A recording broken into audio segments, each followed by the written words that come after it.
Effects of visual impairment on personality development, verbalism, and mannerism.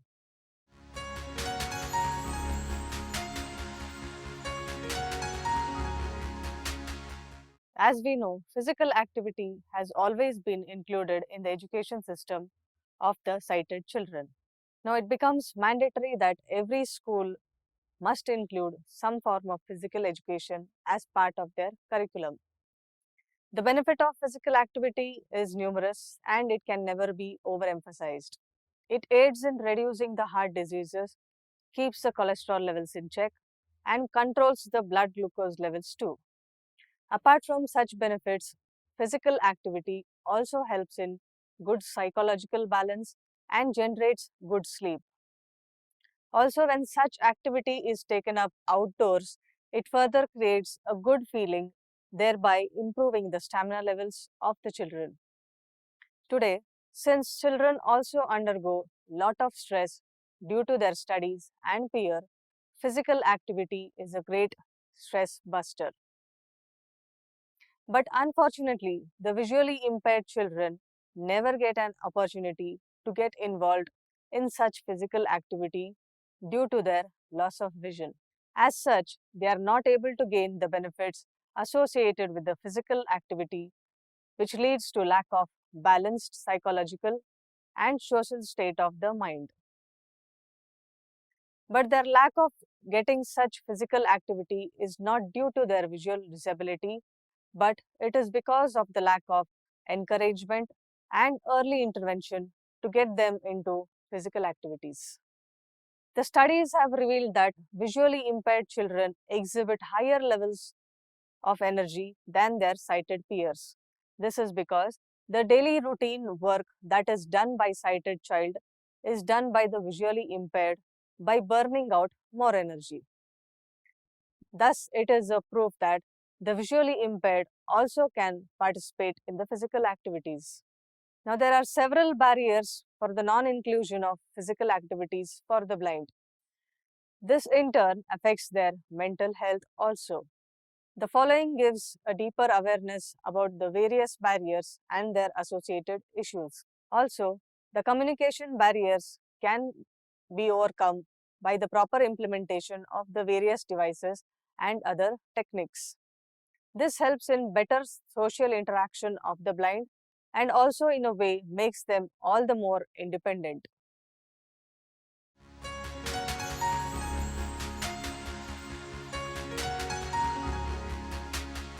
Teachers are considered as a friend, philosopher, and a guide for a visually impaired child, while the emotional support is granted by the family. It is the teacher who opens the world of knowledge to the child with visually disabled. The intellectual and social arena requires lot of intervention by the teacher at the right time in order to mold the life of the visually impaired in the right manner.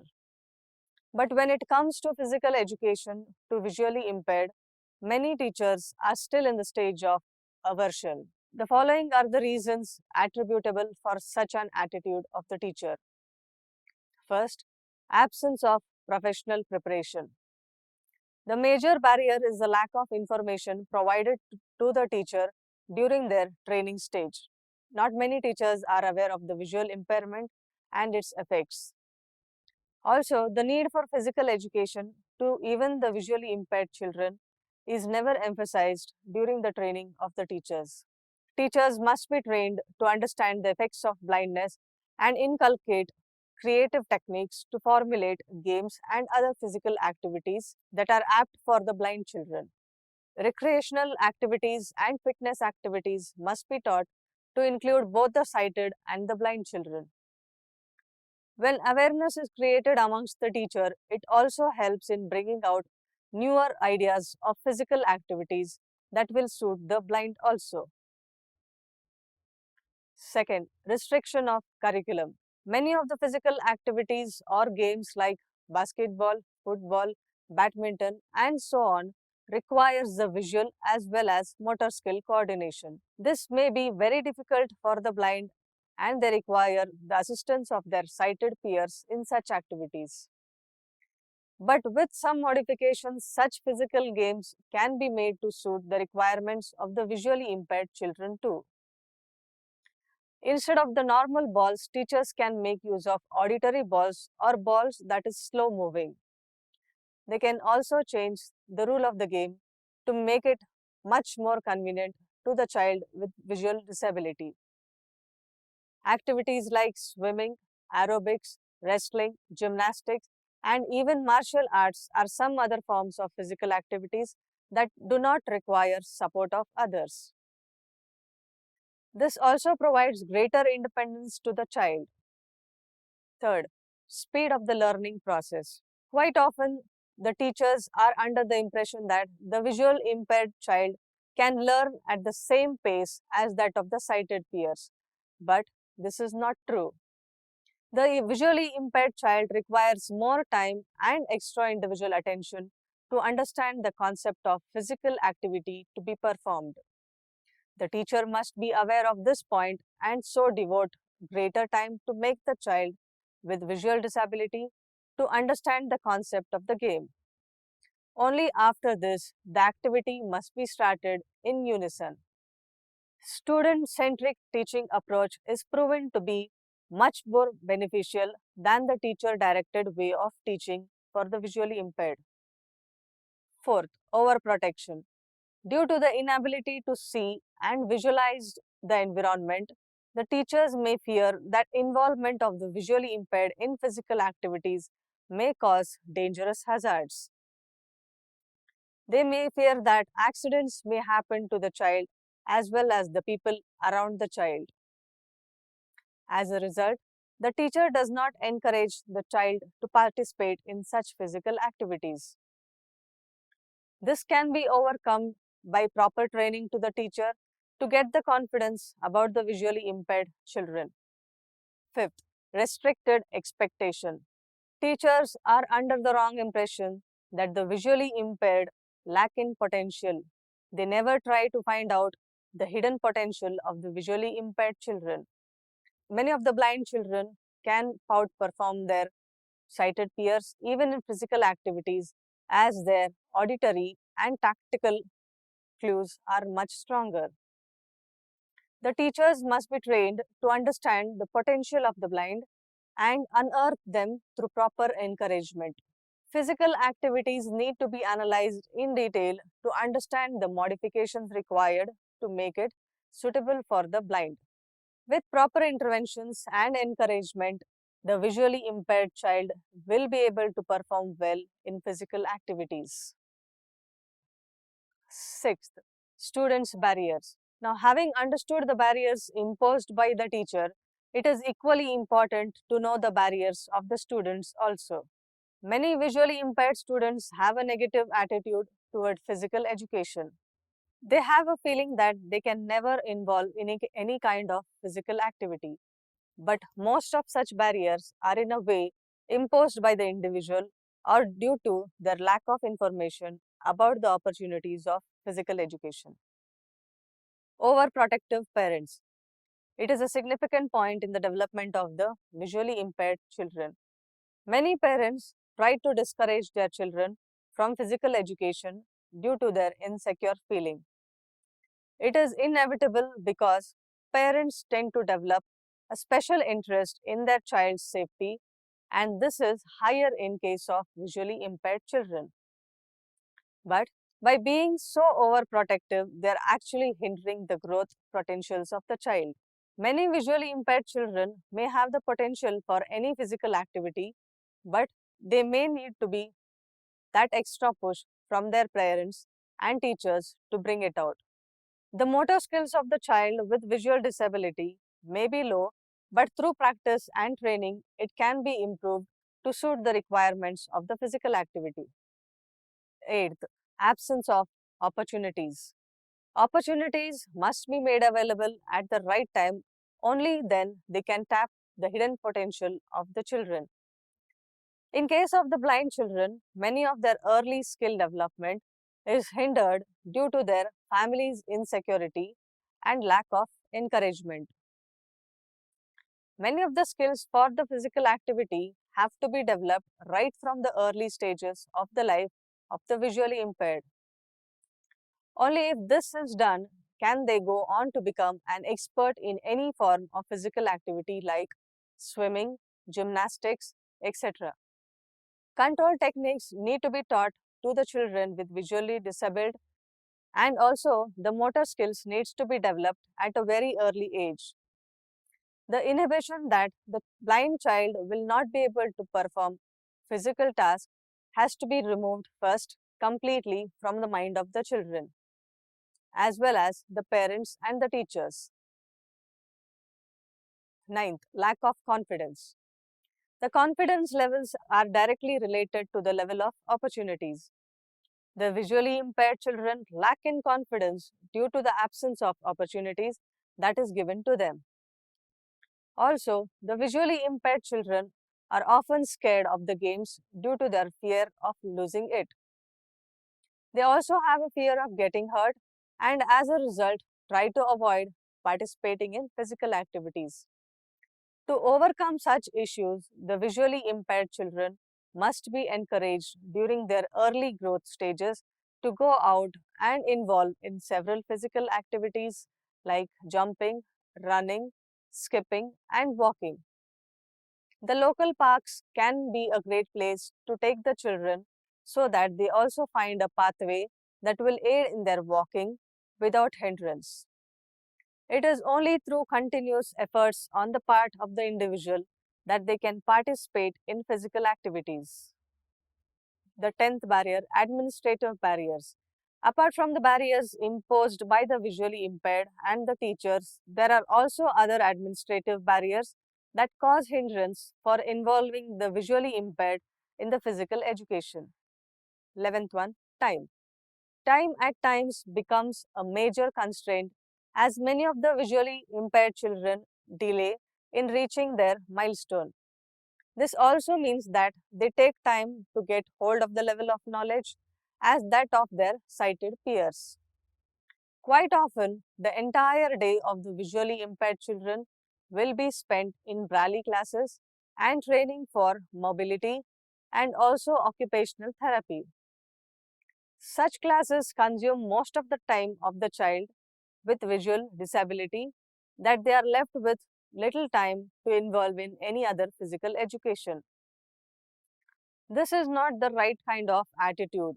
Sighted children also have a very stringent schedule with their studies and other extracurricular activities, but still they are advised to involve in the physical education.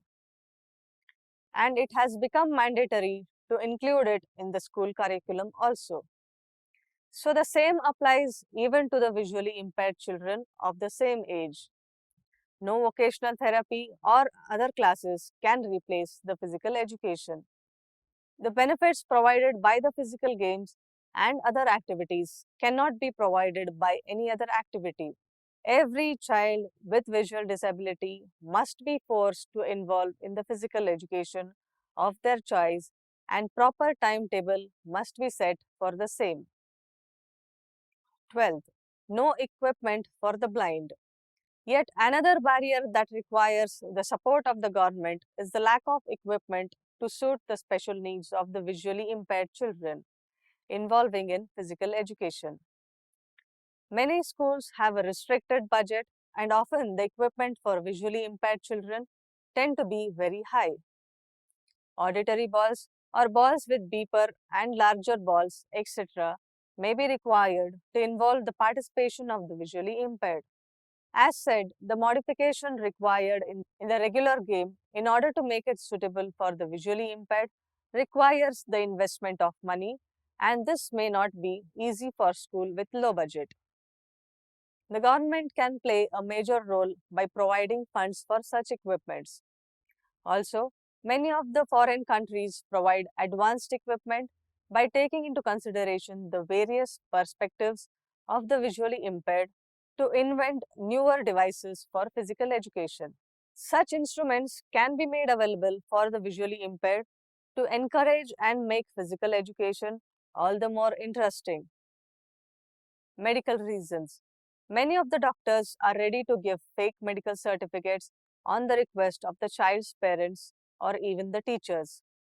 Parents' fear of accidents and also the teachers' incapability to involve visually impaired in physical education, which may lead them to get a medical certificate, stating that the child is not fit to take part in physical education. But such fake medical reasons actually cause hindrance in the normal development of the child. The visually impaired child is not able to experience all the joys of life that his sighted peers do. Also, the child with visual disability is losing all the health benefits that are related to the physical education. The stress levels will be reduced and the confidence boosts up when an individual involves in physical education. The parents must encourage with an open mind their child to participate in the physical education activities.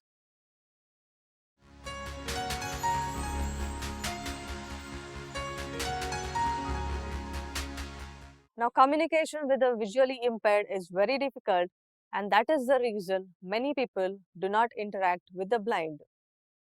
Even the person with visual disability is often embarrassed in the social environment as people around him do not talk in a normal tone.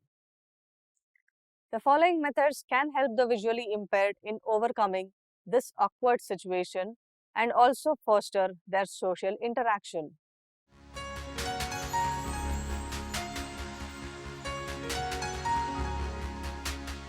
It is essential to consider the fact that visually impaired people deserve the maximum respect and integrity. So, facilities to overcome their difficulties due to visual disability must be provided at all public places. This will help the blind to come out of the house and get free mobility. Also, this helps in communicating easily with the blind and they will be happy to interact in the social sphere. Facilities can be auditory clues, braille formats of all the activities of a place, and many more. It also includes appointing of a person to read out aloud for the visually impaired people anything that they require.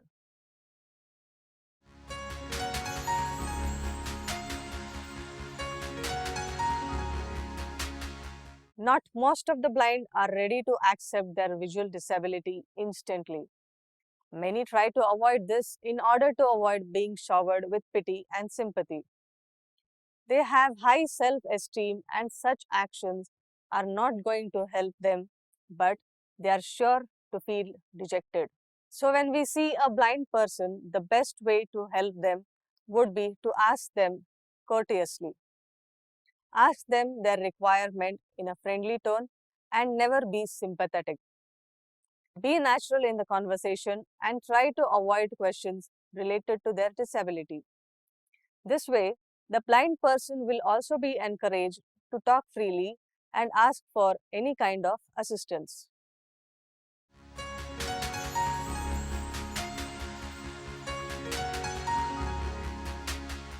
Some people may not have a complete loss of vision. They could see partially but still are coming under the category of visually impaired. As a result, the information must be displayed in larger fonts so that even the visually impaired people can read it without any difficulties. Make it all the more brighter so that they do not cause strain to the eyes of the visually impaired. Some people may be blind, and for such people, other forms like braille information leaflet can be handed over so that they get an idea about the place and its surrounding.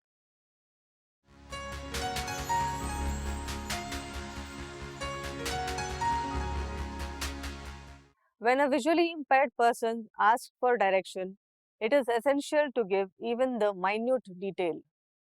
Sighted people often give direction vaguely, which may cause confusion in the minds for the visually impaired. Landmarks that can be easily identified by the blind must be included as far as possible in the directions. Give clear instructions such that the visually impaired will be able to reach the place of his desire without any kind of hindrance.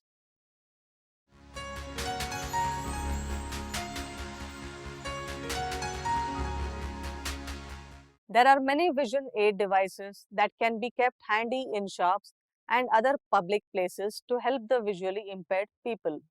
Items like magnifiers, blood pressure meters, those talks, elevator button with audible sounds, elevators that calls out the floor number, talking scales, and so on. Understand the importance of each of these devices and try to accessorize the office such that even the visually impaired can easily glide through the office with no difficulty.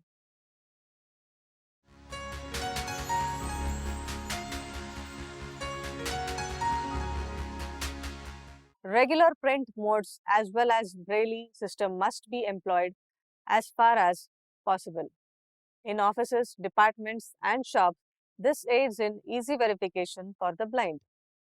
Forms, if required to be filled, must also be provided in braille system, which again makes the blind able to fill it independently.